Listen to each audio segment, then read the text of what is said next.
O que eu quero de todos vocês é que preencham as folhas que eu distribuí com 3 pequenas palavras. Deus está morto. Junto com sua assinatura. Eu não posso. Não posso fazer o que o senhor mandou porque eu sou cristão. Muito bem, Sr. Witten. Permita-me explicar a alternativa. Se você não consegue admitir que Deus está morto para os fins desta aula, então vai precisar defender a antítese que Deus não morreu. E tem que fazê-lo diante da classe, em cima do pódio. O único modo de debater esse assunto é olhar os indícios disponíveis. E é isso que nós vamos fazer. Nós vamos pôr Deus em julgamento. A maioria dos cosmólogos hoje concordam que o universo começou há uns 13,7 bilhões de anos num evento conhecido como Big Bang. Então vamos ver como o físico e ganhador do prêmio Nobel, Steven Weinberg, descreveu como seria o Big Bang. E para nossa sorte, já que ele é ateu, temos certeza de que não há nenhum viés de crente nessa descrição. No início houve uma explosão, e em 3 minutos foram produzidos 98% da matéria que existe ou viria a existir. Tínhamos um universo. Por 2.500 anos, os cientistas concordaram com a ideia de Aristóteles de universo imóvel. Que o universo sempre existiu, sem princípio e nem fim.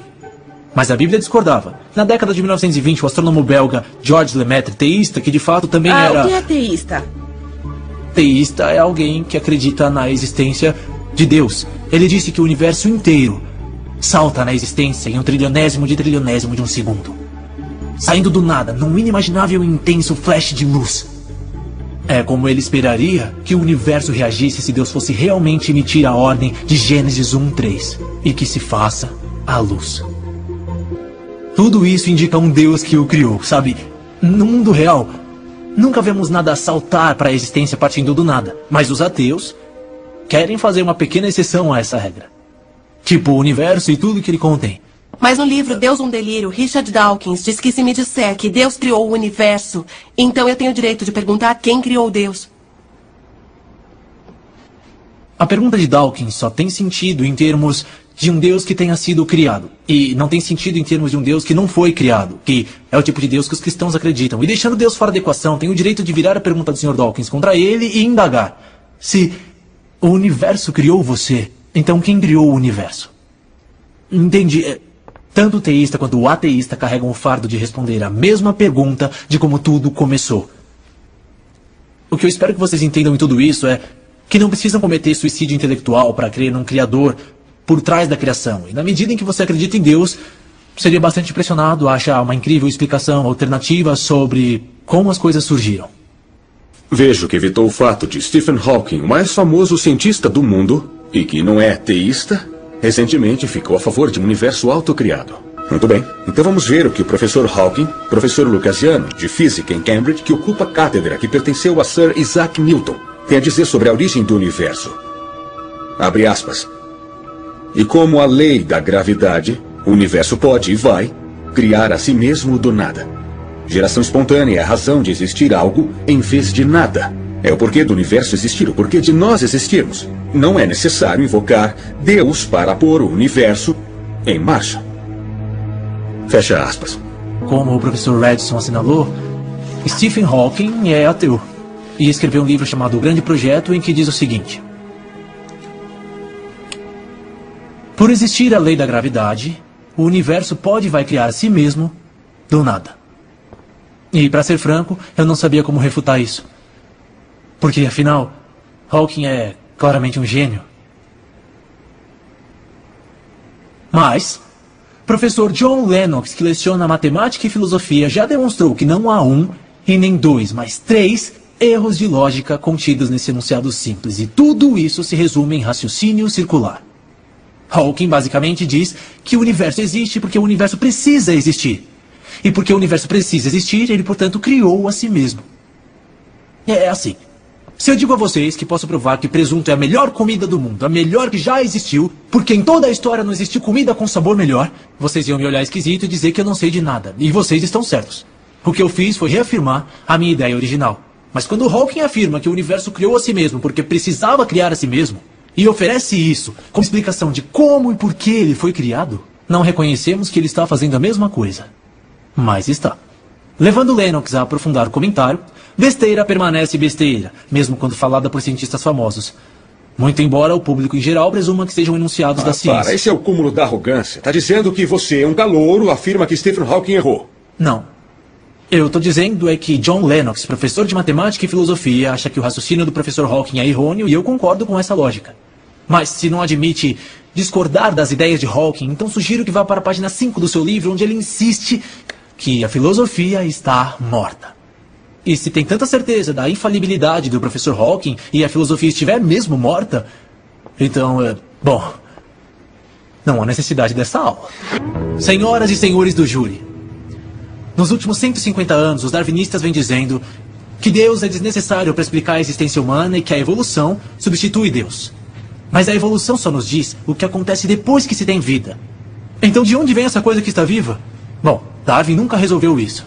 Presumia que talvez um raio caiu num lago estagnado cheio do tipo certo de substâncias e bingo! Uma coisa viva. Mas não é tão simples assim. Vejam, Darwin afirmava que o ancestral de todas as coisas vinha daquele único organismo simples que se reproduziu e foi lentamente se modificando com o tempo até se tornar as formas de vida complexas que vemos hoje. E é por isso que, depois de contemplar a sua própria teoria, Darwin formou sua famosa declaração: Natura non facit saltum, que significa a natureza não dá saltos. Como o notável autor Lee Strobel indicou, se pudermos ilustrar todos os 3,8 bilhões de anos em que os cientistas dizem existir vida, num dia de 24 horas e no espaço de uns 90 segundos, a maioria dos principais grupos de animais surgiu de repente nas formas que tem atualmente. Não devagar e constantemente, como Darwin previu, mas em termos evolucionários quase instantaneamente. Então, a natureza não dá salto se torna a natureza dá um salto gigante. Então, como os teístas explicam essa explosão súbita de novas informações biológicas? Disse também Deus: encham-se as águas de seres vivos e voem as aves sobre a terra, sob o firmamento do céu. Assim Deus criou os grandes animais aquáticos e os demais seres que povoam as águas de acordo com suas espécies. E Deus viu que ficou bom. Gênesis 1:20. Em outras palavras, houve a criação porque Deus disse que devia haver.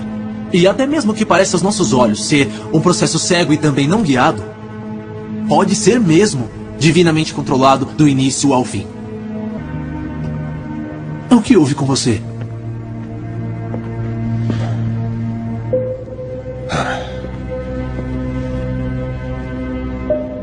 Quando aos 12 anos, um menino vê a mãe morrer de câncer, é natural pedir a Deus pela vida dela.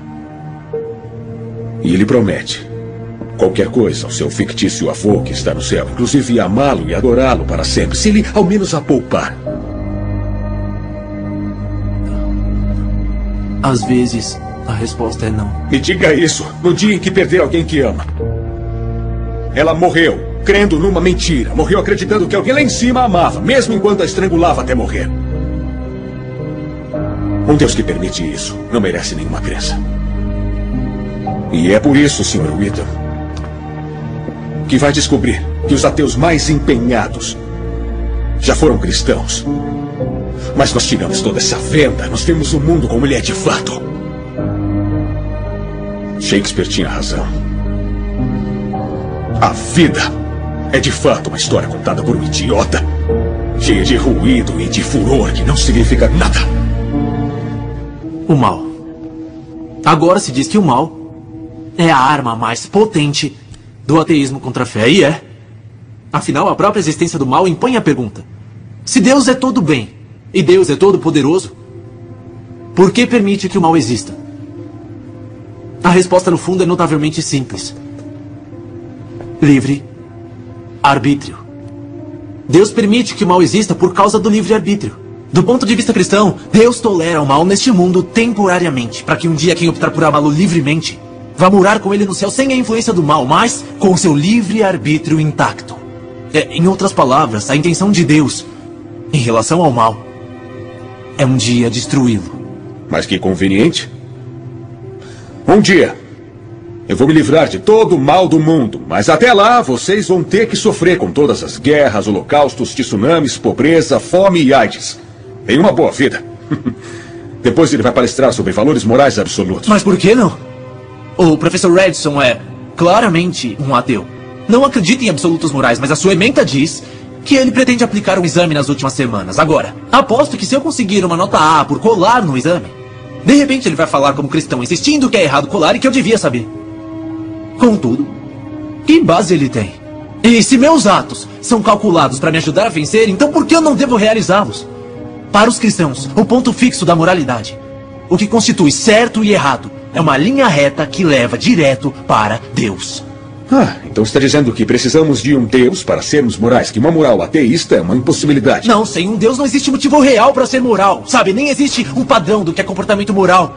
Para cristãos, mentir, colar, roubar. No meu exemplo, roubar uma nota que não me pertence é proibido. É uma forma de roubo, mas se Deus não existe, como Dostoiévski afirmou famosamente, se Deus não existe, então tudo é permitido. E não só permitido, mas sem sentido. Se o professor Redson tá certo, então tudo isso, toda a nossa luta ou nosso debate, o que decidimos aqui não tem sentido. Nossa vida e, por último, nossa morte não tem mais importância do que um peixinho dourado. Isso é ridículo. Depois de toda a palestra, você diz que tudo se resume a escolher. Crer ou não crer. Isso aí. Só existe isso. Você odeia Deus? Isso não é nenhuma pergunta. Tudo bem. Olha, é uma pergunta bem simples, professor. Por que você odeia Deus? Porque ele acabou tirando tudo de mim! Sim, eu odeio Deus! Tudo que sinto por ele é ódio!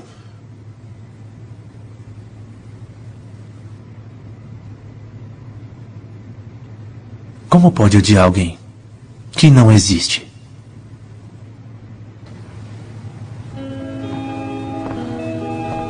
Eles vão escolher.